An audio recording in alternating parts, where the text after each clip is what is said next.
मंगलाचरण करेंगे। ओम नमः सिद्धेभ्य जय श्री ओम नमः सिद्धेभ्य जय श्री ओम नमः सिद्धेभ्य।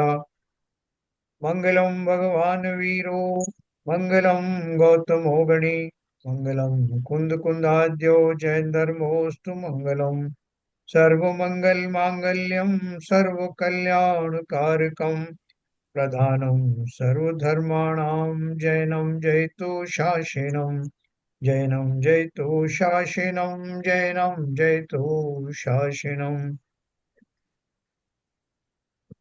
आज से हम लोग एक नए ग्रंथ की शुरुआत कर रहे हैं जो हमने पहले भी पढ़ा है। उज्ज्वला शाह जी द्वारा रचित करणानु योग परिचय। और उसके माध्यम से हम बहुत सरल शब्दों में करणानु योग का एक बार फिर से परिचय प्राप्त करेंगे। और जो कुछ भी इस ग्रंथ के माध्यम से या और ग्रंथ के माध्यम से जहाँ जहाँ कर्णन योग की चर्चा हुई है उसका थोड़ा सा हम विस्तृत रूप में हम सिद्धांतों को समझेंगे। उसके बाद में अब सबकी राय होगी तो पंचलब्धि भी ले लेंगे और फिर गोमट सार वगैरह अपन पढ़ेंगे। तो अभी अपन ये देखते हैं कि वो जो इस पुस्तक के अंदर में कर्णन योग को किस तरह शुरू किया है, उसकी विषय सूचिका क्या है और कर्णन योग पढ़ने का लाभ क्या है ना।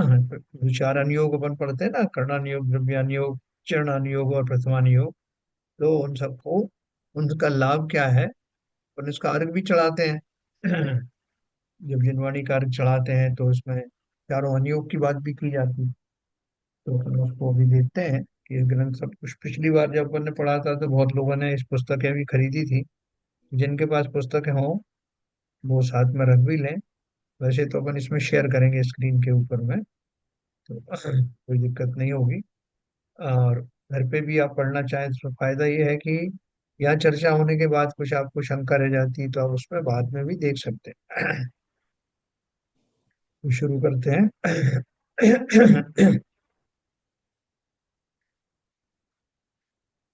देखिए ये पुस्तक का कवर है, आप लोगों को अच्छे से परिचित होगा ये। इसमें श्रीमती उज्ज्वला दिनेश शाह पत्रों द्वारा करुणानियोग परिचय है। ये डॉक्टर हैं, एमबीबीएस डॉक्टर हैं अभी तो। और ये दिनेश चंद जी इनकी अपनी एक वो फोटो स्टूडियो थी जो इन्होंने छोड़ दी, इन्होंने अपनी प्रैक्टिस छोड़ दी। और अभी तो खैर ये उम्र दराज हैं, लगभग 80 के आसपास इनकी आयु हो गई होगी। और अभी भी बहुत एक्टिव हैं। फ्री में साहित्य अभी भी बांटते हैं, आप एक बार फोन करेंगे तो जो साहित्य भी इनका होगा वो आपको तुरंत अवेलेबल फ्री ऑफ कॉस्ट करा देते हैं। बड़े बड़े उन्होंने ग्रंथों की रचना की है, स्वयं स्वाध्याय करके और उनको बहुत बारीकी से समझ करके किया है। अभी भी उनके यहाँ सामूहिक स्वाध्याय होता है। तो देखिए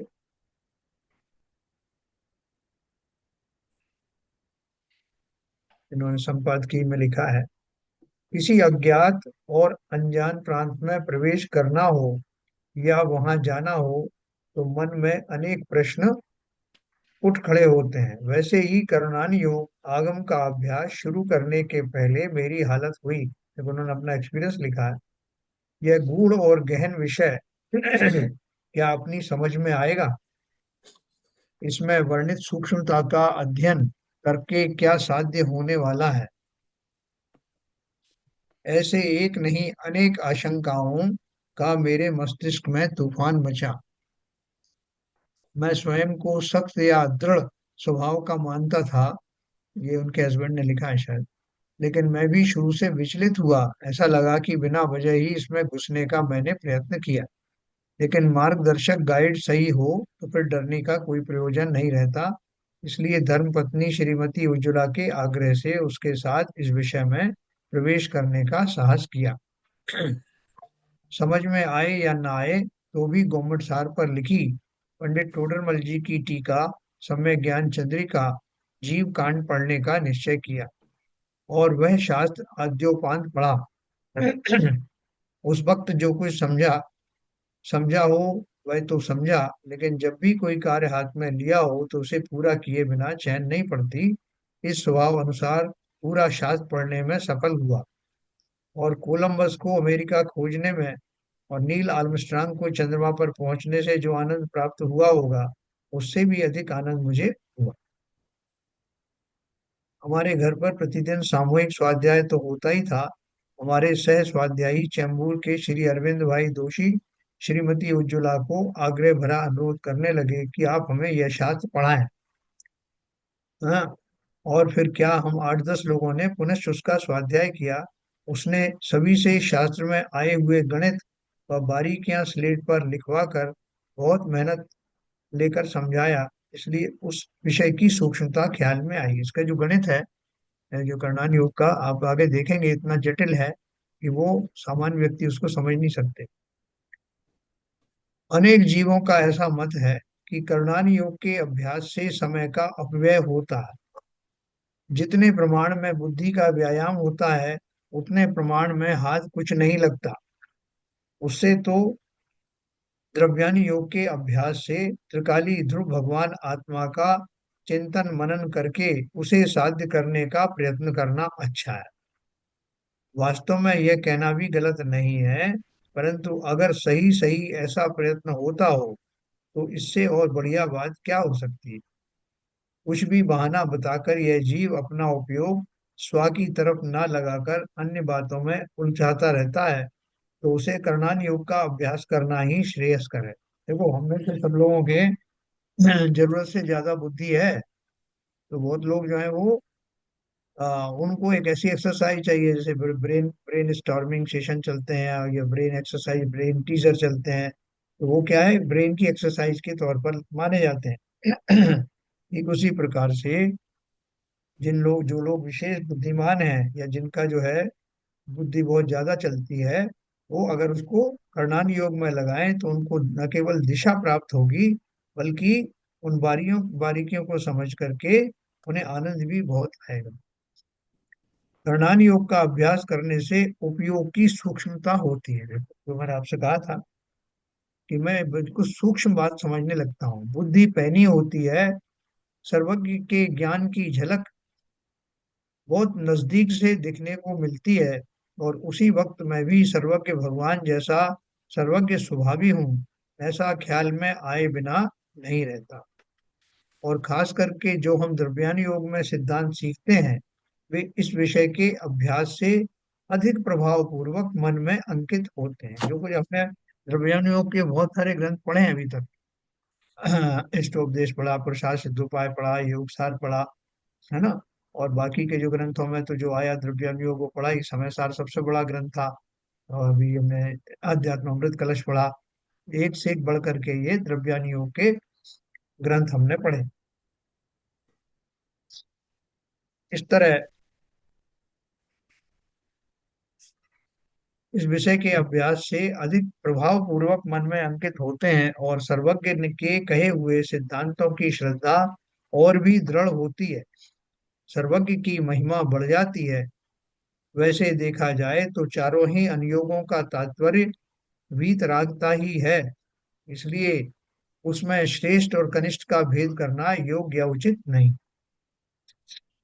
इस तरह चित्त भेदक विषय की पहचान होने से इसे अनेक जगह प्रवचन में श्रीमती उज्ज्वला ने लोगों के सामने प्रस्तुत करने से लोगों ने उनसे बहुत आग्रह किया कि आप यह विषय बहुत ही सरल और सुगम भाषा में समझाती हैं, तो क्यों ना आप पत्रों द्वारा जैन तत्व के परिचय के समान इस विषय पर भी किताब छपवाते। ये पत्रों द्वारा जैन तत्व परिचय भी अपन ने पढ़ा था।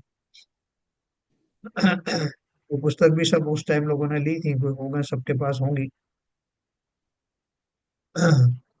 तो इस कारण यह किताब छपवाने का हमने निश्चय किया। इस पुस्तक की मांग दिन प्रतिदिन बढ़ती जा रही है।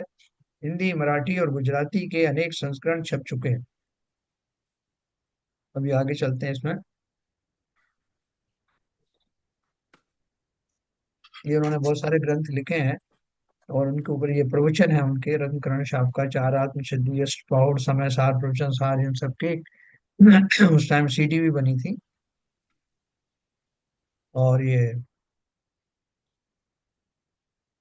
समय ज्ञान चंद्रिका, जीव कांड, समय ज्ञान चंद्रिका, कर्म कांड, लब्धि सार, छपन सार, ये जय धवला, महाधवला आदि सारे ग्रंथों की टीकाएं लिखी गई हैं। अब जो अपन पढ़ने जा रहे हैं उसकी विषय सूची है। कर्म बंध हम पढ़ेंगे, कर्मों का बंध कैसे होता है, घाती अघाती कर्म का क्या फर्क है, कर्म स्थिति, आबादा काल और उदय काल, एक बार बीच बीच में बात करते रहते हैं कि कर्मों की 70 कोड़ा कुड़ी सागर की मोहनी कर्म की स्थिति बनती है, तो स्थिति क्या होती है वो अपन जानेंगे। वो कर्म जब उदय में आता है, बंधने के बाद में जब उदय में आता है, उसके बीच में जो गैप पड़ता है उसको आबादा काल कहते हैं, और जितने काल तक वो फल देता है उसको उदय काल कहते हैं। फिर नो कर्म, नो कर्म किसे कहते हैं, जिनसे, जिन बरगड़ाओं से शरीर आदि की रचना होती है, जिस जितनी भी द्रष्टव्य वस्तुएं हैं उनकी रचना जिन परमाणुओं से होती है उन्हें नो कर्म कहा कहते हैं। तो उनका बंध कैसे होता है, सभी का, कर्मों का और नो कर्मों का बंध, स्थिति और उदय, ये तीन चीजें हैं ना। बंद होने के बाद में कितने समय तक वो की स्थिति बनी, और जब उदय में आते हैं तो उस स्थिति के अनुसार वो उदय में आते हैं। फिर कर्म नो कर्म की निषेक रचना, ये आपको डायग्राम के माध्यम से ये इनकी रचना बताई जाएगी कि किस तरह से वो परमाणुओं का जो निषेक बनता है, जो कर्म बनता है जो हमें चिप जैसा काम करता है, कि उसमें आपके जो जो आपके भाव बने थे, परिणाम हुए थे, उनसे जो कर्म बंधा, वो कर्म की रचना कैसे होती है, इतनी बारीकी तक बताइए इसमें। फिर उसमें कैसे एक एक परमाणु आता है, कैसे खिलता है, फिर ऊपर दूसरा परमाणु आता है, फिर संक्रमण आदि कैसे होते हैं वो भी आगे है इसमें। जीव और कर्म की स्वतंत्रता, ये सब होने के बाद भी जीव कैसे स्वतंत्र है और कर्म भी स्वतंत्र है। कर्म उपशम उदीरना, ये तीन चीजें आपको मन मालूम पड़ेगी, कर्मों का उपशम कैसे होता है और उदीरना कैसे होता है। उदीरना का अर्थ क्या है, समय से पहले, यानी जो उसका जो उदय आना था उस समय से पहले आकर के प्री मैच्योर्ड स्थिति में उन कर्मों का उदय आना से उदीरना कहते हैं। फिर कर्म की और शेष अवस्थाएं जो है वो जो संक्रमण आदि हैं वो सब भी अपन पढ़ेंगे। गुण स्थान आदि जानने का प्रयोजन, अपन गुण स्थानों की बहुत चर्चा की अपन ने बीच बीच में। तो वो क्यों क्यों जानना चाहिए, उनको जानने से का क्या लाभ। फिर गुण स्थान पर सामान्य चर्चा, तो पहले गुण स्थान में क्या होता है, दूसरे में क्या होता है, तीसरे चौथे में क्या होता है, ये सारी चीज। फिर सम्यक प्राप्ति की पात्रता, प्रक्रिया एवं स्वरूप, सम्यक प्राप्ति के लिए मिनिमम योग्यताएं क्या हैं, और वो क्या प्रक्रिया होती है, जो अपन ने पढ़ा था ना, अपूर्वकरण, और ये अधःकरण, और ये अ, जो करण लब्धि के तीन पार्ट थे ना, वो अपन तीनों पार्ट भी पढ़ेंगे। गुणस्थान आरोहण, देश विरत गुणस्थान, गुणस्थानों पर कैसे चढ़ा जाता है, और वो जो गुणस्थान है उनकी श्रृंखलाएं कैसे कैसे आती। मुनि के गुणस्थान, ऊपर वाला देश विरत माना वो कौन से, वो जो प्रतिमाएं वगैरह होती हैं जो उनका आता है, तो श्रावकों के। फिर मुनि के गुणस्थान, गुणस्थान विभाजन और गमनागमन व काल, गुणस्थान का कैसे कैसे बंटवारा होता है, कैसे एक गुणस्थान के बीच में दूसरे गुणस्थान के बीच में कैसे भेद पड़ता है, और जो गमन आगमन है, कौन से जगह से कौन से गुणस्थान से कौन से गुणस्थान में जाया जाता है, वो उसका गमनागमन और काल भी इसमें बताया गया।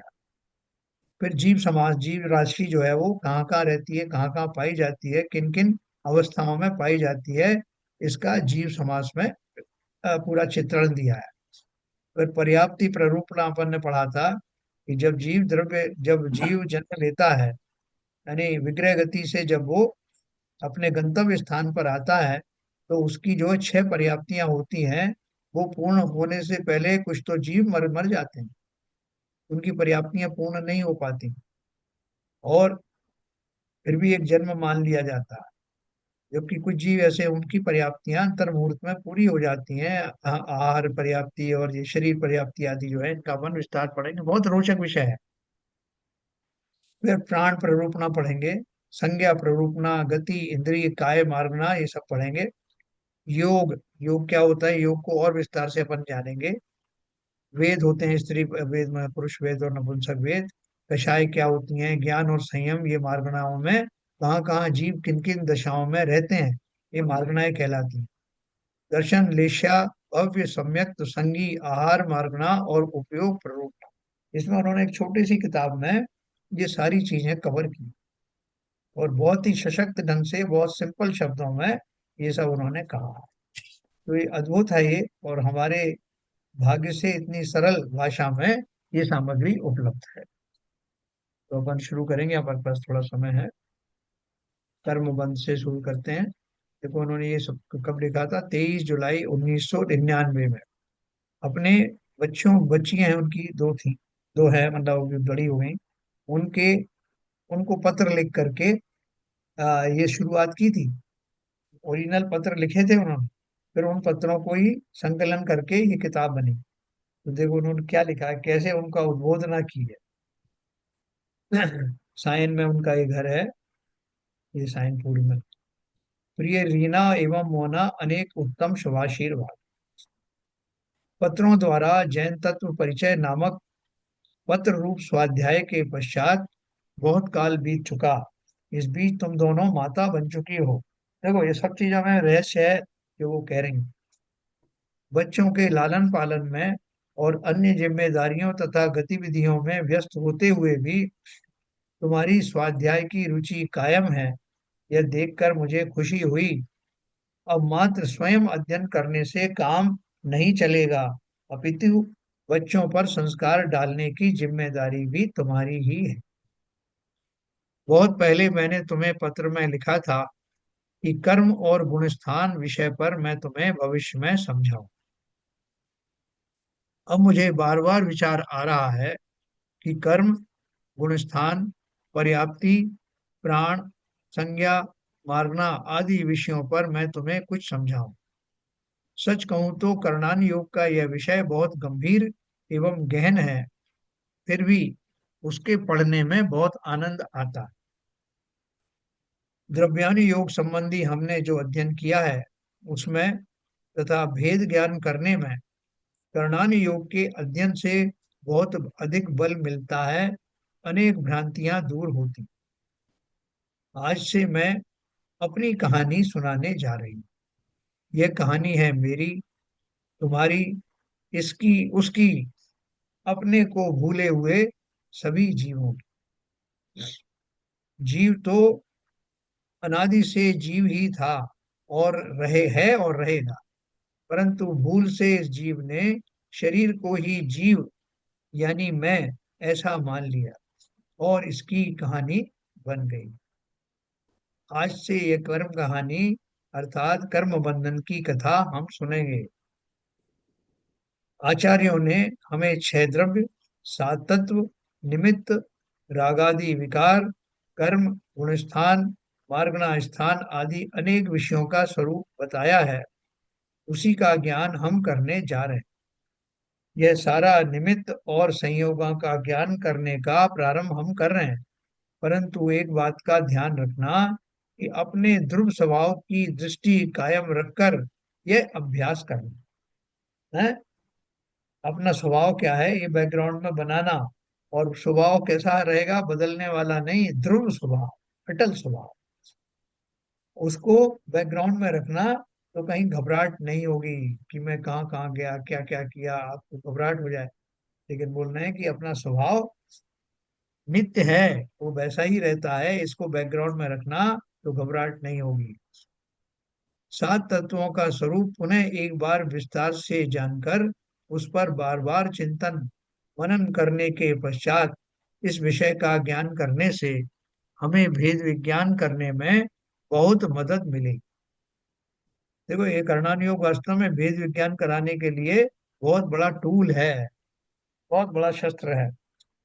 जो ज्ञान योग में तो हमने उसकी महिमा पढ़ी, उस आत्मा की महिमा पढ़ी, भेद विज्ञान की महिमा पढ़ी, लेकिन भेद विज्ञान करना कैसे, इसका अपने को काफी कुछ इससे सहयोग मिलेगा। आज से मैं तुम्हें यह बंधन की कथा तो सुनाऊंगी, परंतु दृष्टि अपने अभेद ध्रुव स्वभाव पर रखकर सुनो। तुम्हें याद होगा कि बचपन में जब तुम दोनों कोई भय कथा यानी डरावनी कहानी सुना करती थी, तब मेरा हाथ पकड़कर बैठती थी। उसी तरह अब मैं जीव तत्व हूँ, ऐसा अपना स्वरूप निश्चित करने के पश्चात ही इस कहानी का प्रारंभ करेंगे। पत्र के प्रारंभ में हमने सिद्धों को नमस्कार किया। सिद्ध भगवान द्रव्य कर्म, भाव कर्म और नो कर्म से रहित हैं। ये अपन ने पढ़ा ना। द्रव्य कर्म कौन से हैं? ये ज्ञान वर्ण आदि जो जो 8 कर्म हैं, वो सब द्रव्य कर्म कहलाते हैं। भाव कर्म जो है, जिन भावों के माध्यम से वो कर्म बनते हैं, वो भाव कर्म है। और नो कर्म कौन से हैं? जिनसे शरीर आदि बनते हैं। हाँ, इन 3 प्रकार के कर्मों का स्वरूप ही हमें पता ना हो तो कर्म विरहित सिद्धों का स्वरूप तथा सिद्ध समान अपनी शुद्धात्मा का स्वरूप हमारे ख्याल में नहीं आ सकता है। तो सिद्ध किसे कहेंगे? तो पहले आप कर्मों के बारे में जानो। बोले भाई साहब, जो जो खाली कनस्तर है वो कैसा होता है? तो अपन अपने पास में 2 तरह के हैं। एक तो खाली दिखाएं जिसमें कोई भी वस्तु नहीं नहीं है, या दूसरा तरीका है कि उसमें जो कुछ भरा हुआ है उसको बाहर निकाल करके फिर जब वो रिक्त हो जाए तब बताएं कि ये ऐसा होता है रिक्त, है ना। तो दोनों तरह से ये अपन इसको सिद्ध करते हैं। तो बोल रहे हैं इन 3 प्रकार के कर्मों का स्वरूप ही हमें अगर पता ना हो तो कर्म विरहित, कर्मों से जो रहित हो गए हैं, ये कैसे बताएंगे कर्म क्या होते हैं? कर्म विरहित सिद्धों का स्वरूप तथा सिद्ध समान अपनी शुद्धात्मा का स्वरूप हमारे ख्याल में नहीं आ सकता। सरल शब्दों में कहना हो तो कार्माण वर्गणा नाम के उद्गल स्कंधों से बना हुआ द्रव्य कर्म है। जीव के मोह, राग, द्वेष परिणाम भाव कर्म है। और शरीर, मन, वाणी आदि जीव के नो कर्म है ना। मनोवर्गनाओं से मन बनता है। जो जो वाणी का जो वाणी वर्गनाएं जो होती हैं, उनसे अपना ये वाणी बनती है। और शरीर वर्गनाओं से शरीर बनता है। प्रस्तुत प्रकरण में जहां जहां कर्म शब्द आएगा वहां द्रव्य कर्म के बारे में यह चर्चा है, ऐसा तुम समझ लेना। देखो क्या हिंट दी उन्होंने। जब हम कर्म की बात करेंगे तो वो द्रव्य कर्म समझ लेना, हो ज्ञाना वर्णा दिया। नो कर्म आएंगे तो नो कर्म में आप ये सब समझ लेना। और जब वो भाव कर्म की बात आएगी तो मोह, राग, द्वेष परिणाम की बात हो रही है, ऐसा समझना। जीव और कर्म अनादि से ही एक दूसरे से बंधी हुई अवस्था में पाए जाते हैं। जैसे खदान का पत्थर होता है ना, कि खदान में जो पत्थर मिलता है वो और फॉर्म में पाया जाता है। तो कोई पूछे कि कब से इसको खदान में रखा है, ये कब से और फॉर्म में है? बोले अनादि से है। जब भी आप निकालोगे बस ही निकलेगा। ऐसे ही जीव और कर्म अनादि से एक दूसरे से मिले हुए ही पाए जाते हैं।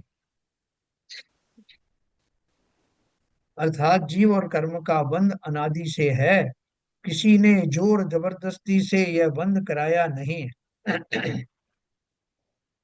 ऐसा भी नहीं है कि जीव पहले सिद्ध समान शुद्ध था। देखो अपने सब कंसेप्ट क्लियर कर लेना। ऐसा भी नहीं है कि जीव पहले सिद्ध समान शुद्ध था और बाद में कर्म आकर उससे बंधे हों। जैसे खदान में सुवर्ण पाषाण पाया जाता है, वहां किसी ने सोना और पत्थर का मिश्रण मिलान तो किया नहीं। अनादि से ही उसकी उनकी संयुक्त अवस्था पाई जाती है। उसी तरह जीव और कर्म भी अनादि से बंधे हुए हैं। प्रत्येक जीव से अनंतानंत कर्म परमाणु बंधे हुए हैं। इनमें जीव द्रव्य तो एक है, अरूपी है, चेतना गुणमय है, संकोच विस्तार शक्ति से युक्त असंख्यात प्रदेशी है।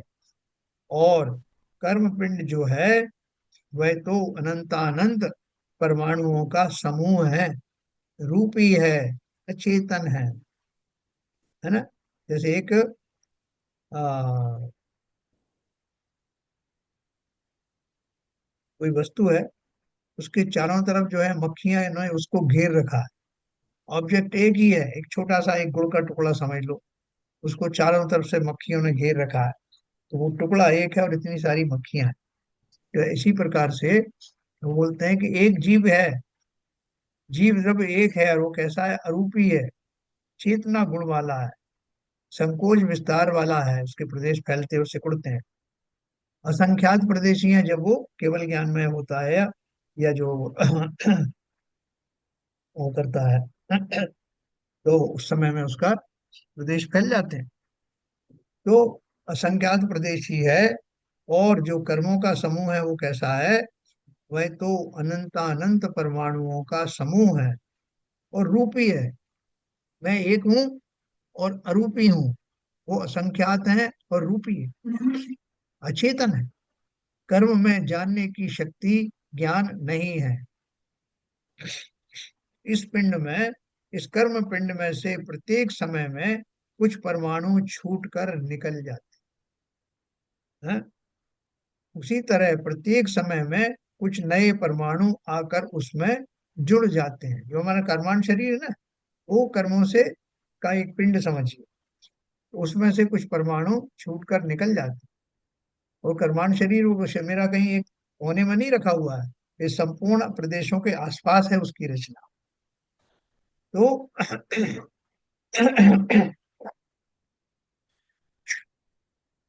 कुछ परमाणु छूटकर निकल जाते हैं, उसी तरह प्रत्येक समय में कुछ नए परमाणु आकर उसमें जुड़ जाते हैं।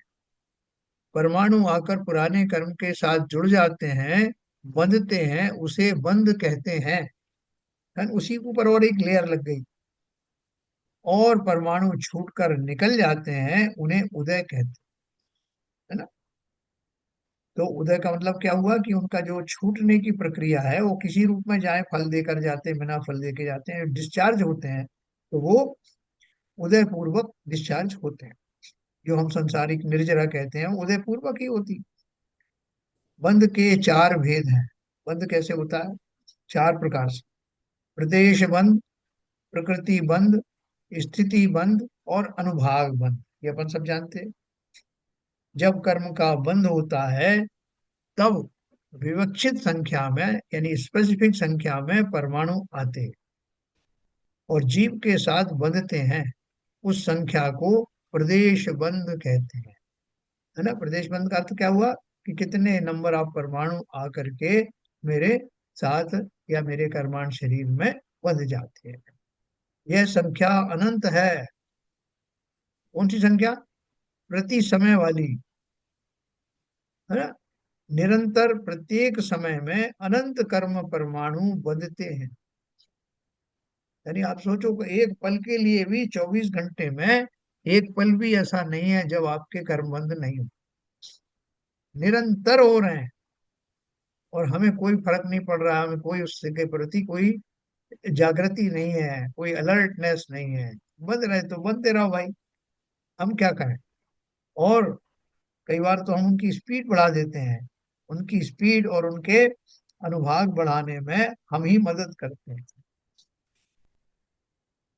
तो ये बहुत बढ़िया चीज आ रही है आपको। हम मंदिर जाते हैं, मंदिर में बैठ के जो 1 डेढ़ घंटे का समय गुजारते हैं, आपको पता नहीं है अनजाने में ही हम उस बंद की प्रक्रिया को कितना स्लो कर लेते हैं। बंद तो निरंतर चल रहा है।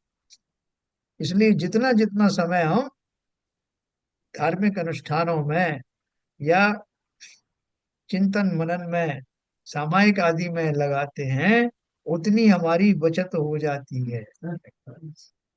वरना तो निरंतर प्रत्येक जीव के कर्म निरंतर एक स्पीड से बध रहे हैं। नॉर्मल स्पीड एक अलग है, और हम उसको कम ज्यादा करते रहते हैं अपने अपने कार्यों के द्वारा।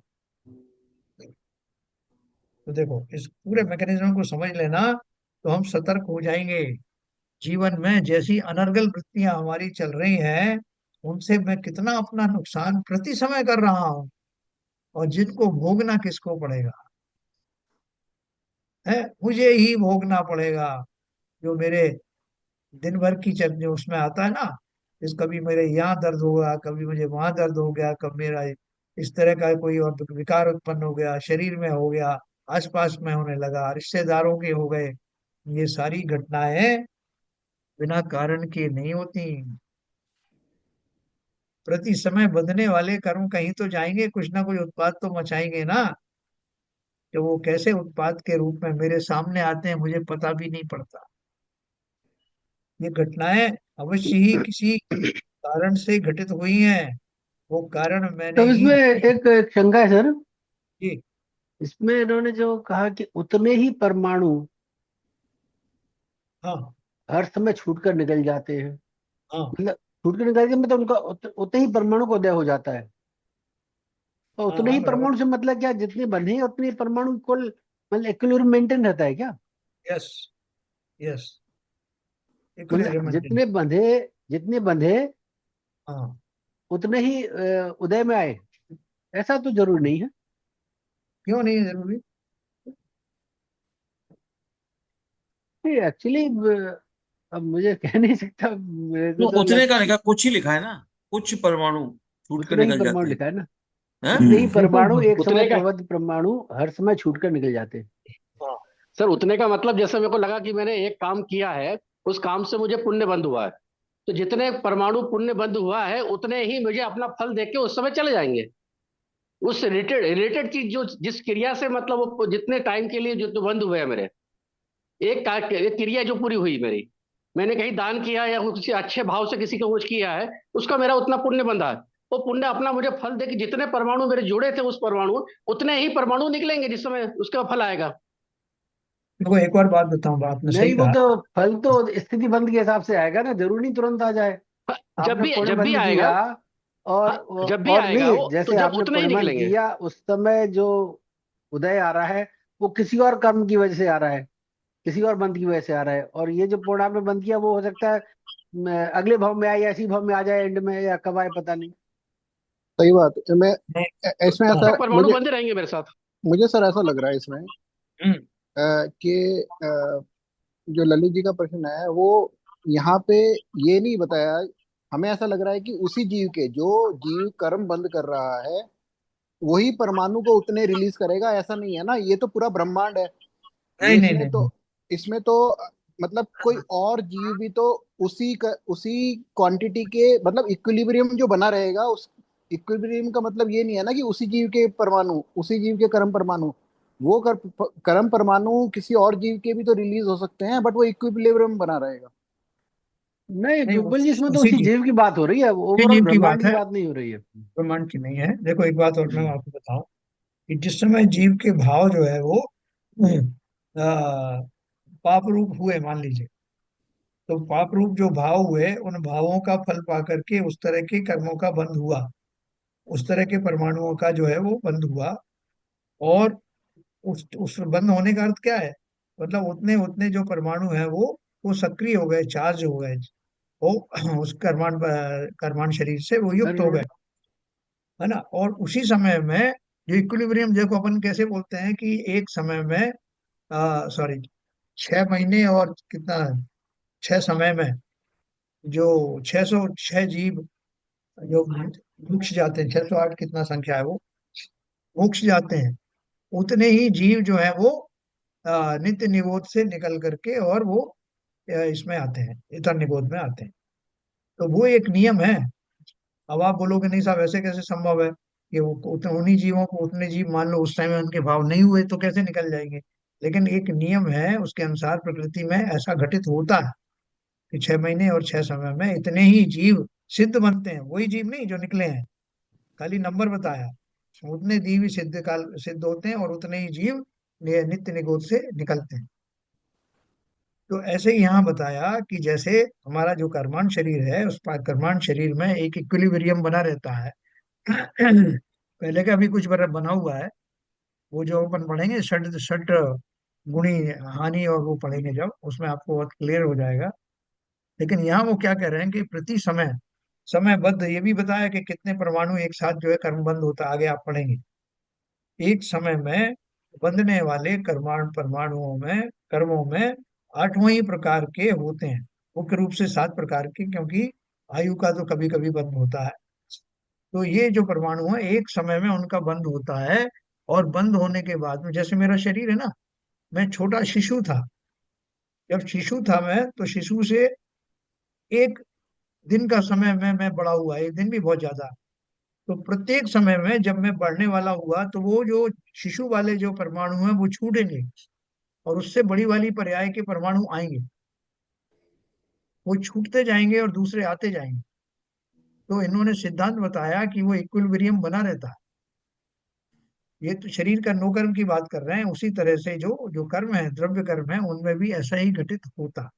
वो कैसे होता है ये अपन अभी डिटेल में पढ़ेंगे, अभी तो खाली इंट्रोडक्शन चल रहा। अगर जब जब कर्मों का उदय होगा, हाँ वो तो क्रमबद्ध पर्याय से होगा।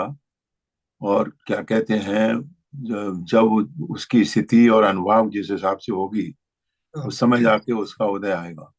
तो वो तो इक्विलिब्रियम तो उस हिसाब से बना रहता है। इक्विलिब्रियम बना रहेगा। और वो कैसे रहता है इक्विलिब्रियम, वो सब आपको आगे सुनने को मिलेगा, देखो। ठीक है, अच्छा आपने प्रश्न अच्छा किया, ये आपने पकड़ा, बढ़िया है। तो क्या बोले उन्होंने?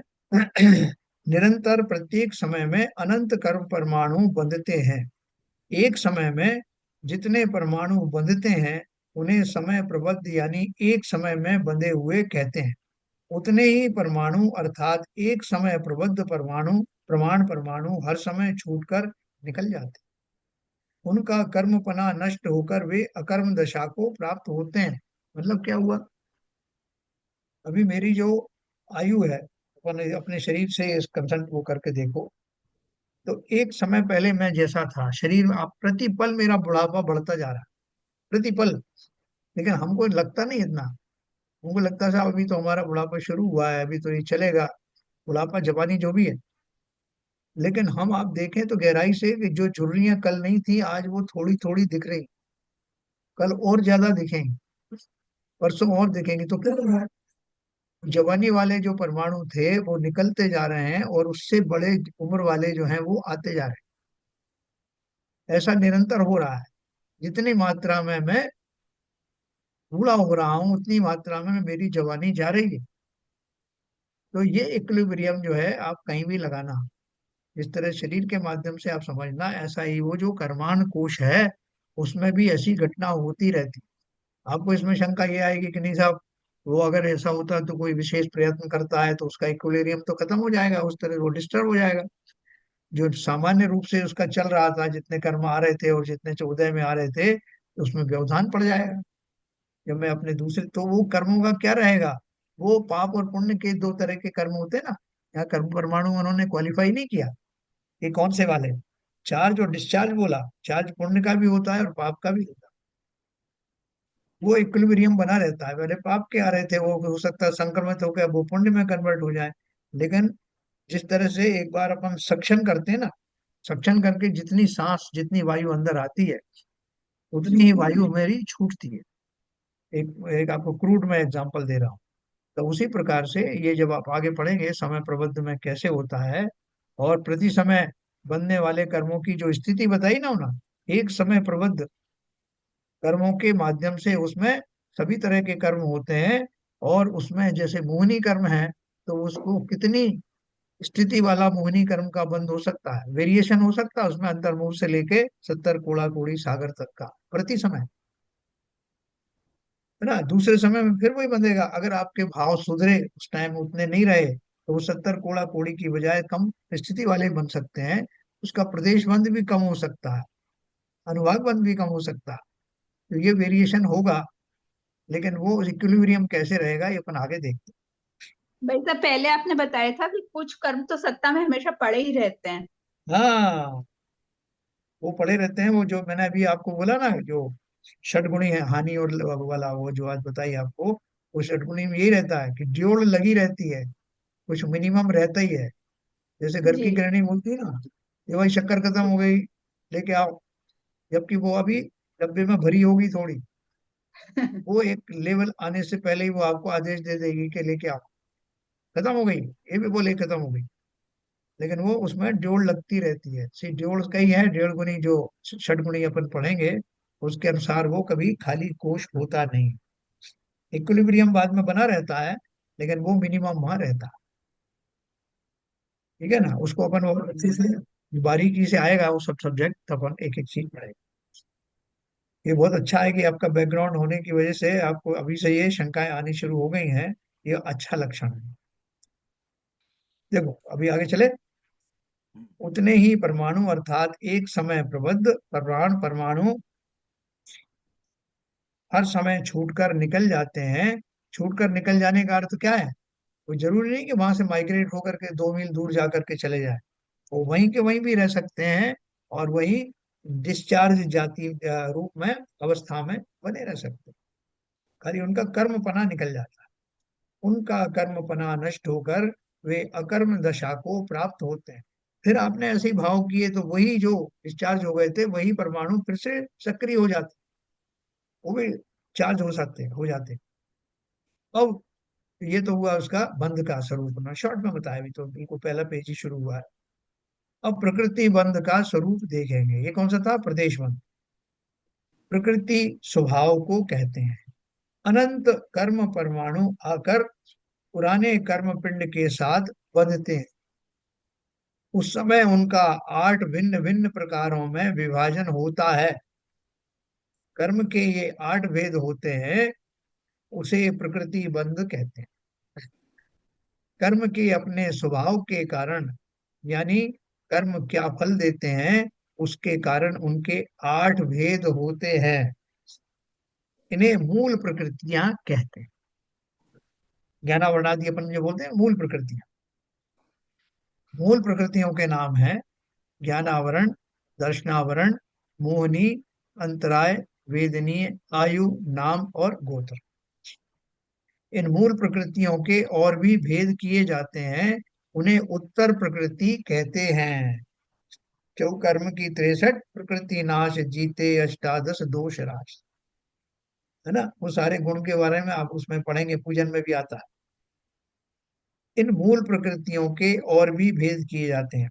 कर्म जब बंधते हैं उसी समय यह निश्चित होता है कि जीव के साथ कितने काल तक रहेंगे। देखो आप, पहले से डिसाइडेड हो गया ये कर्म मेरे साथ कब तक कितने समय तक रहेंगे। नॉर्मल कोर्स में कर्म जब बंधते हैं उसी समय यह निश्चित होता है कि वे जीव के साथ कितने काल तक रहेंगे। उस काल को कर्म की स्थिति कहते हैं और बंध के इस भेद को स्थिति बंध कहते हैं, है ना? स्थिति बंध के हिसाब से वो बंध हुए, अर्थात उतने समय तक वो जीव के साथ रहने वाले हैं नॉर्मल कोर्स में। अपनी अपनी स्थिति पूरी होने पर कर्म छूट जाते हैं, खिर जाते हैं, उसे उदय कहते हैं। ना, बैंक में आपने एक एफडी करी तो उन्होंने आपको दे दी, 3 साल के लिए आपने एफडी कराई। 3 साल का वो दिन, अंतिम दिन जब आता है तो वो आपकी जो एफडी है वो रिलीज हो जाती है। कर्म का अपनी अपनी स्थिति पूरी होने पर कर्म छूट जाते हैं, खिर जाते हैं, उसे उदय कहते हैं। कर्म का उदय होता है तब उस कर्म का फल यानी अनुभाग या रस जीव को मिलता है। एफडी मैच्योर हो गई ना, तो उसका पैसा आ गया, वो उसका फल मिल गया, रस मिल गया। अब वो एफडी को दोनों तरह की हो सकती है, वो पैसे के फॉर्म में भी हो सकती है और कर्मों के फॉर्म में भी हो सकती है। कैसी एफडी बनाई थी आपने? जब वो मैच्योर होगी तो पाप की बनाई थी कि पुण्य की बनाई थी, उसके अनुसार आपको उसका रस मिलता है। यह अनुभाग भी कर्म बंधते हैं उसी समय निश्चित हो जाता है, उसे अनुभाग बंध कहते हैं। कितना रस मिलेगा, कितना फायदा मिलेगा या नुकसान होगा, ये अनुभाग भी उसी समय जब वो बंधते हैं तब ये चारों चीजें नक्की हो जाती, है ना? आगे पीछे नहीं, एक साथ होता है। तुम पूछोगी कि स्थिति और अनुभाग को कौन निश्चित करता है? हाँ, निश्चित कौन करता है? वो बोले कि प्रकृति और प्रदेश तो समझ में आ गया, कौन सा टाइप का और कितने परमाणु। अब वो कब तक रहेंगे और कितना फल देंगे ये कौन निश्चय करता है? कर्म तो अचेतन है, उसे कैसे पता चलता है कि कितना और क्या फल देना है? कर्म का 8 मूल प्रकृतियों में विभाजन कौन करता है? कर्मों की संख्या यानी प्रदेश बंध कौन नक्की करता है? सुनो, कर्म की स्थिति और अनुभाग बंधते हैं, उनमें जीव के मोह, राग, द्वेष परिणाम निमित्त हैं। मोह मोह अर्थात मिथ्यात्व और राग द्वेष अर्थात कषाय। देखो बहुत सिंपल डेफिनेशन जो मैं बताता हूँ। मोह का अर्थ है मिथ्यात्व, ठीक है, मोटा मोटा। मोह का अर्थ कौन सा, अब इसमें दो होते हैं ना, चारित्र मिथ्यात्व और दर्शन मिथ्यात्व। दर्शनावरणी चारित्र, हाँ, चारित्र मोहिनी। तो मोह अर्थात मिथ्यात्व और राग द्वेष का अर्थ है कषा। वो चारित्र संबंधी है, राग द्वेष आदि, और ये मोह क्या है, मिथ्यात्व यानी ये श्रद्धा संबंधी। मिथ्यात्व और कषाय, इन दोनों को मिलाकर कषाय कह दिया जाता है। भैया ज्यादा कषाय मत करो यार। बोले कहाँ ज्यादा ना कि थोड़ा मिथ्यात्व किया, थोड़ा कषाय किया, आप तो दोनों को मिला के बोल रहे हो कि कषाय कम किया करो। बोले बिना मिथ्यात्व के तो कषाय होते नहीं, है ना। कषाय बाद में भी अगर रहते हैं तो वो बेजान होकर के रहते हैं। जैसे पेड़ को काट दिया तो कुछ समय तक हरा भरा रहता है, जड़ से काट दिया थोड़े समय में मुरझाना शुरू होता है। उसी तरह से ये जो कषाय जीवन में आए ही खोटी श्रद्धा के कारण थे। अगर मैं वस्तु व्यवस्था जान लेता तो समझ लेता तो किस पे क्रोध करता, क्यों लोभ करता। जब मुझे अपना स्वरूप पता है, इस स्वरूप में कोई धन आदि कोई प्रविष्ट होते नहीं, तो मुझे जो मान कषाय, लोभ कषाय और उनको लूटने वाले के प्रति क्रोध कषाय आदि क्यों आते। इनका आविर्भाव हुआ ही अज्ञानता के कारण है, अश्रद्धा के कारण है, खोटी श्रद्धा के कारण। इसलिए कषाय और मिथ्यात्व का चोली चाप्तावन का साथ है। इसलिए शास्त्र में कथन आता है कि कषाय के कारण यानी निमित्त से कर्म की स्थिति और अनुभाग बंधते हैं, है ना। उन्होंने उसको सेग्रीगेट कर दिया। क्या सेग्रीगेट कर दिया कि कषाय जो है उसके निमित्त से स्थिति और अनुभाग बनते हैं। शास्त्र के इस कथन का गलत अर्थ निकाल कर देखो, मात्र कषाय से ही बंध होता है, मिथ्यात्व बंध में अकिंचित कर है। कहने का दुस्साहस तुम नहीं करोगी, इस बात का मुझे विश्वास। ये बात उन्होंने क्यों कही है, क्योंकि किसी एक व्यक्ति ने, पहुंचे हुए व्यक्ति ने ऐसा कथन कहा कि मिथ्यात्व से कोई फर्क नहीं पड़ता, खाली जो कषाय हैं वही कर्म बांधती हैं, इसलिए बस कषाय से बचो, मिथ्यात्व है तो होने दो। इसलिए उन्होंने स्पेसिफिक यहाँ बोला है कि जो हमारा कर्म की पूरी प्रक्रिया है उनमें से किसके द्वारा क्या पार्ट अदा हो रहा है, इसको पूरी तरह से जानो। मिथ्यात्व के कारण मेरी श्रद्धा खोटी होती है और मेरे प्रदेश और प्रकृति बंद होते हैं, और इसके कारण से, राग द्वेष के कारण से, कषायों के कारण से जो स्थिति और अनुभाग का निपटारा होता है, नक्की होता।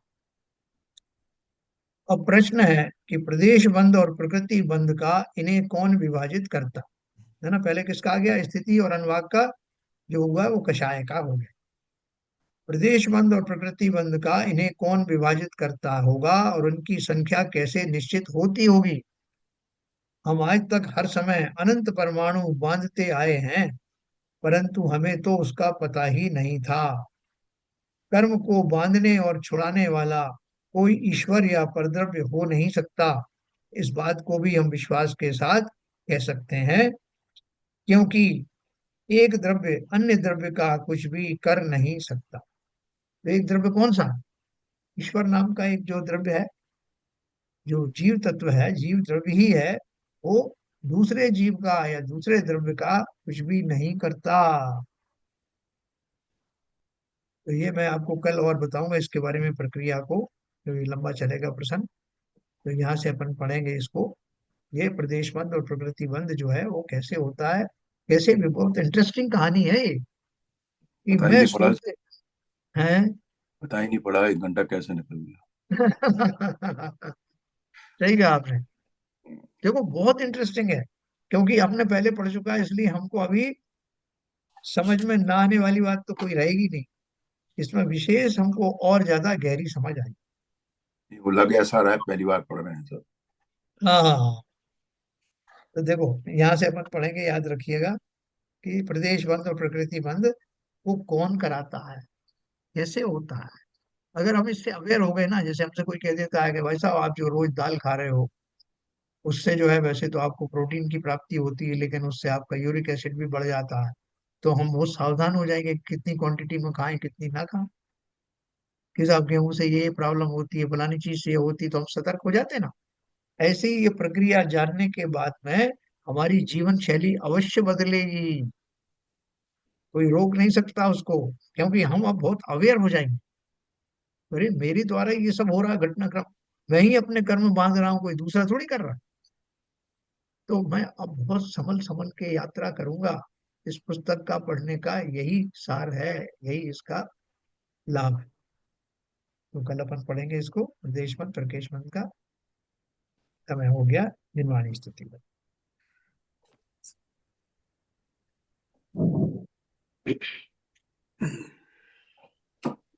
मिथ्यतम नाश वे को ज्ञान के प्रकाश वे को अपपर भास वे को भानु सी बखानी है। छह द्रव्य जान वे को बंद वेधि भान वे को स्वपर पिछान वे को परम प्रमाणी है। अनुभव बताए वे को जीव के जताए वे को काहू न सताए वे को भव्य और आनी है। जहां तहां तार वे को पार के उतार वे को सुख विस्तार वे को यही जिन वाणी है।